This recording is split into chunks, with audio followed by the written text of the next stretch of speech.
Boa tarde, meu nome é Tatiane, eu sou estudante do curso de especialização do ensino de Química e Biologia da Universidade Federal de São Francisco e estou apresentando um trabalho como a parte de avaliação da disciplina chamada seminário.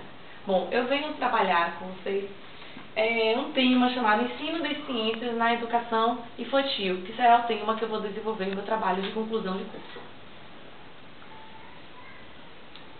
Bom, ensino das ciências na educação infantil. O que é, primeiro, antes de tudo, o que é ciências, né? E ciências é o que a gente sempre pergunta e que a gente sempre, antigamente, tinha uma confusão com filosofia. O que hoje chamamos de ciência é o que a gente pergunta, o que a gente procura a resposta, que a humanidade sempre está procurando resposta para os fatos que acontecem. O que é o mundo, como começou, quais as leis que o regem.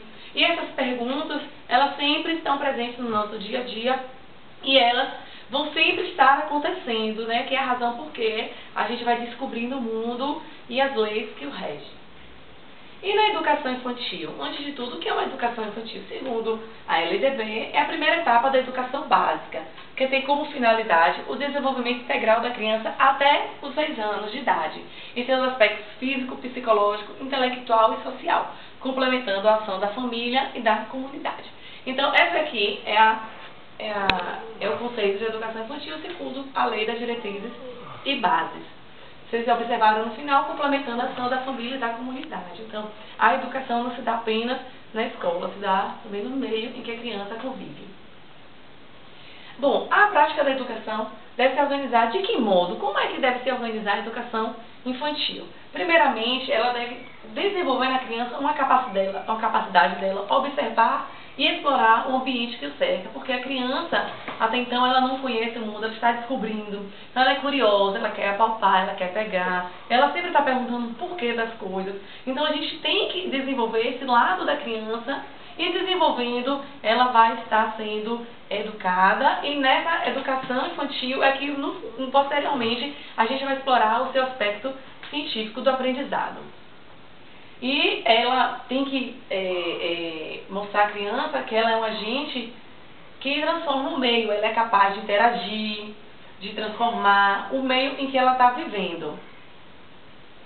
Mas por que ensinar ciências na educação infantil? Por que ensinar ciências na infância? Será que não é muito cedo a uma criança, ela está aprendendo ciências, conhecimentos científicos? Bom, por quê? Porque favorece o desenvolvimento intelectual, a linguagem e a matemática. Incentiva a curiosidade natural das crianças. Já é curiosas, mas vamos incentivá-las ainda mais, com algo que acontece no seu cotidiano. Facilita a compreensão do mundo à sua volta e desperta a criança como ser responsável pela transformação do meio em que ela vive. Mas por que ensinar ciências, né? Algo mais com relação à atividade científica? Porque a gente tem que confrontar, a criança tem um vazio, que ela tem que ser preenchida com respostas. As crianças sempre perguntam, pai, por que isso? Por que aquilo? Essas são respostas inerentes das crianças, que são respostas vazias, e nós temos que buscar dar respostas a essas perguntas. Nem sempre a gente vai responder com termos científicos, mas a gente vai estar investigando a ela procurar as respostas, vai estar instigando esse espírito científico, para mais tarde ela estar desenvolvendo esse pensamento científico. Bom, as transformações que ocorrem no pensamento das crianças se dão simultaneamente ao desenvolvimento da linguagem e da capacidade de expressão. À medida que elas crescem, se deparam com fenômenos, fatos e objetos do mundo. Perguntam, reúnem informações, organizam explicações e arriscam até respostas. Ocorrem mudanças fundamentais no seu modo de conceber a natureza e a cultura. Como trabalhar, então, o ensino das ciências? Bom, esse trabalho do ensino das ciências nas escolas, eles devem ser de uma forma que a criança não tenha essas informações de maneira infantilizada. Não deve ser infantilizada. Deve ser numa linguagem comum do nosso dia a dia, uma linguagem que elas entendam. Deve ser através de observações, de projetos, dentro e fora da sala de aula, utilizando materiais como papel, como água, como matéria, trabalhando texturas como gelado, frio, formas, redondo, quadrado. Então deve-se trabalhar tudo que tem ao seu redor para o ensino das ciências.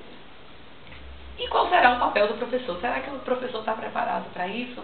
Bom, como educador, ele tem que ter uma formação continuada nessa área do ensino, na área do ensino das ciências, para poder estar repassando aos seus alunos de uma forma adequada os conhecimentos. Porque ele tem que formar cidadãos do amanhã. E para formar cidadãos do amanhã já se começa da infância. E para isso também ele tem que ser motivador. Sem uma motivação, ele não vai realizar uma intervenção adequada nessas crianças. Bom, vou apresentar agora alguns experimentos encontrados na internet que facilitam o aprendizado das ciências na educação infantil. O primeiro que eu coloquei aqui se chama Natureza Viva.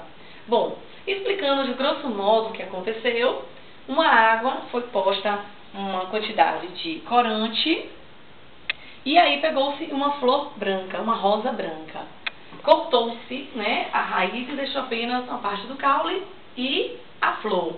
Quando se colocou a água, essa flor na água com corante, depois de 3 dias se observou que a flor ela estava totalmente colorida, da cor do corante, que no caso aqui foi vermelho. Então, nesse experimento se utilizou objetos do nosso dia a dia, do nosso cotidiano, né? De uma forma simples, a criança pode se observar uma transformação de uma flor branca para uma flor vermelha. E nesse caso, a professora ela vai estar conversando com os alunos, mostrando os materiais, vai estar ensinando o que aconteceu. Não necessariamente ela pode falar de capilaridade, que é como acontece aqui em uma explicação mais minuciosa, né?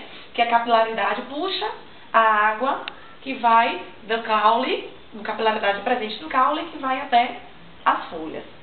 Mas ela vai estar mostrando as transformações que são possíveis de acontecer. No outro experimento aqui, a gente mostra uma criança trabalhando com ovo dentro de casa, numa solução com vinagre. E aí, observe que a criança está apalpando o material, ela está manipulando um material que ela consome, que ela come ovo, água, vinagre, tudo do seu dia a dia. Então é possível até estar fazendo esses experimentos dentro de casa, não apenas na sala de aula. Um outro experimento, afunda ou flutua. Então a criança coloca na bacia materiais e aí ela vai colocando e vai mostrando. Afunda, flutua. Ela vai usar os termos dela. Boia, cai, desce, sobe. Mas nisso aí ela já vai observar que alguns objetos em água, elas ficam na superfície e outras afundam. Então é uma maneira da professora estar utilizando esses conhecimentos, esses dados para poder mostrar conhecimento para ela. Bom, o que eu estou mostrando dessas experiências, só mais uma aqui, é uma bexiga também numa garrafa, onde está presente o ácido acético, que fez uma reação com o fermento em pó, químico para bolos. E aí o que acontece depois da reação? A bexiga, ela enche, né, devido à reação que acontece e a formação do carbonato. Mas esses experimentos, elas podem ser encontrados facilmente na internet, podem ser feitos facilmente nas escolas, nas salas de aulas, com materiais acessíveis e de baixo custo também. Obrigada. Até mais.